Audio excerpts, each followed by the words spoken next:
Hi everyone, welcome back. In today's video I'm going to be showing you how we can use heat transfer vinyl to personalise a wedding veil. I've seen these for sale on Etsy. They seem to be selling quite well, they're quite popular and they are absolutely perfect for hen parties. You could personalise one for a wedding, but I think they are more a gimmicky item that probably would be a bit better suited for a hen party. We do need a few supplies to make these, so let's take a look at what we're going to be using today. I'm using a Cricut Maker today, but you can use any of the Cricut cutting machines. We've also got a standard grip mat, a Cricut brayer, a weeding tool. You can use vinyl in any colour of your choice, but I thought rose gold might look quite nice, so I thought I'd give that a go. We've got Teflon sheet. I've also got a heat press mini and a pressing mat and my wedding veil. So the wedding veil that I bought was literally £1 off Amazon, so no big expense. And the one that I bought has got two layers. So it's got a top layer and then it's got a bottom layer.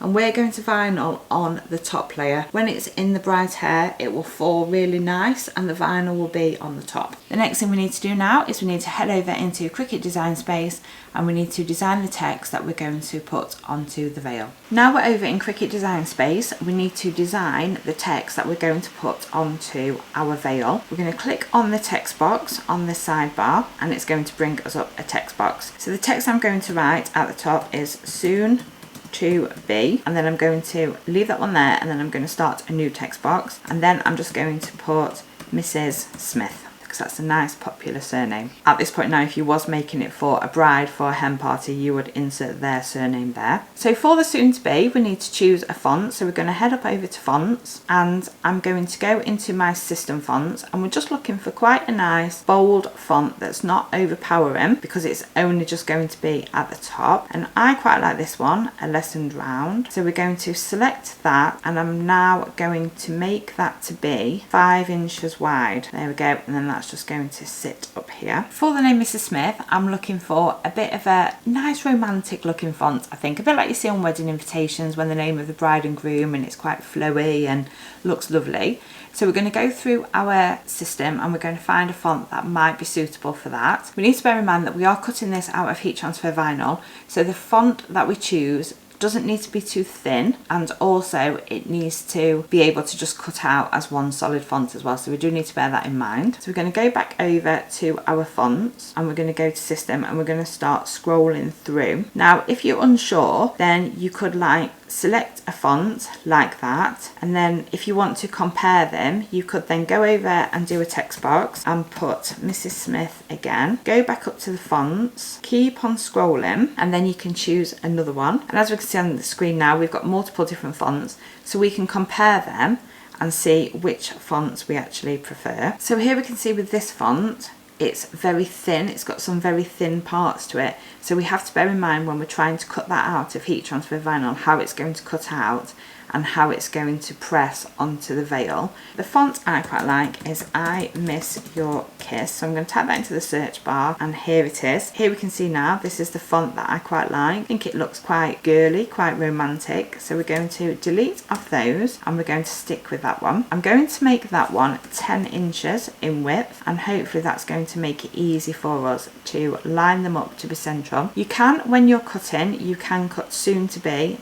and Mrs. Smith separate. I find it a lot easier to use the grid lines on Cricut Design Space to line them up. So now this one is 10 inches, we can see it sits there. So because this one's 5, it will show us where the centre is. So we can line that up so it's going to be perfectly in line above where it says Mrs. Smith. And this just eliminates any guesswork, I think. So then we can move that one up because we obviously don't want it to overtake the veil, we want them to be quite close. And then again you can play around with the positioning until you're happy. So I think that looks fine. Then if you are going to cut them together, what you need to do now is you need to select both and you'll see that both now are in green, so that shows they're both selected, and we are going to click attach. If at any point you want to make any changes, then just simply click detach and now we're ready to make it. So we're going to select make it. Now we can see our design is showing on the prepare mat and that's how it's going to cut out, and that's showing us where we need to position our vinyl.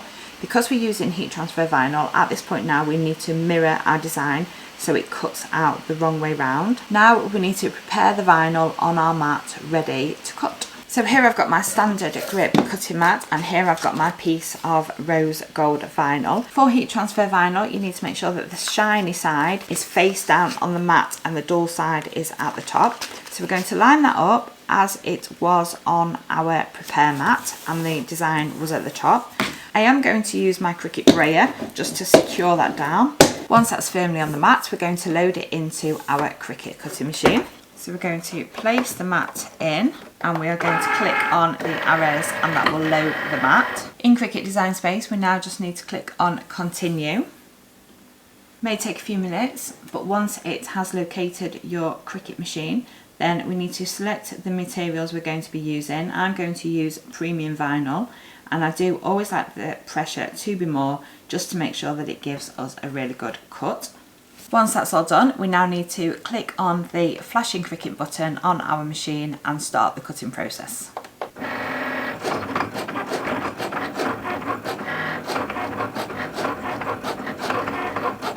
Once that's finished cutting, we just need to click on the flashing arrows, and that will remove the mat from the Cricut machine. Next thing we need to do is we need to remove the vinyl from the cutting mat. To do this, I like to flip the mat over and allow the vinyl to peel off, and that saves any curling. Now we've got our vinyl ready, I do like to take a look, and if there's any excess vinyl around the bottom or around the sides, I do like to trim that now with some scissors so that it saves me time weeding.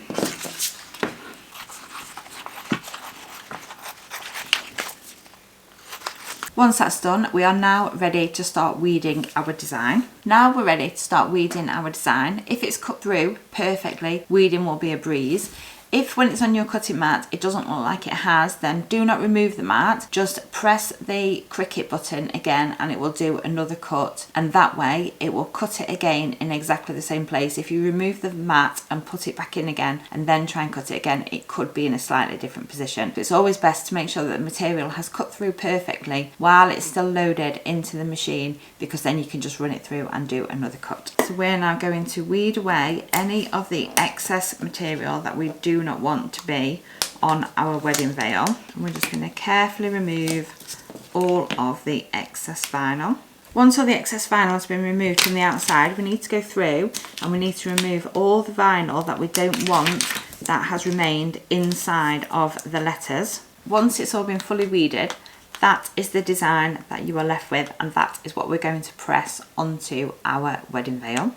So to prepare our wedding veil now, we need to find the centre. So when I've stretched it out and folded it in half, it's not perfectly in the centre. I think the best way to find the centre is to go down the centre of the comb all the way down to try and find the centre of the material that way.